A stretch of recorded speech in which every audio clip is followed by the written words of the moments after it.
寵物係我哋嘅家人，照顧佢哋係一生一世嘅承諾。動物同人類一樣，都有機會病，故此家有寵物嘅孩子，相信對於獸醫呢種職業一定唔會陌生。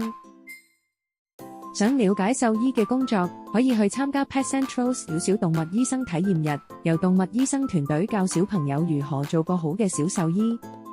獸醫嘅工作唔止係醫病咁簡單㗎。想親身睇下真正動物診所嘅運作，了解獸醫日常做啲咩？小朋友可以參加由 Pet Central 獸醫診所舉辦嘅 Pet Central Junior Vet Academy 小小動物醫生體驗日，由專業獸醫團隊同教育局註冊老師一齊帶領，讓小朋友着上制服，一齊入獸醫院體驗做獸醫嘅樂趣。現場會有真人示範基本動物體檢，近距離睇下獸醫日常做啲咩，好似檢查健康、診症呢啲。亦會參觀獸醫醫院同認識醫療設備，也有機會參與角色扮演環節，讓小朋友透過互動學會尊重生命同培養同理心、責任感。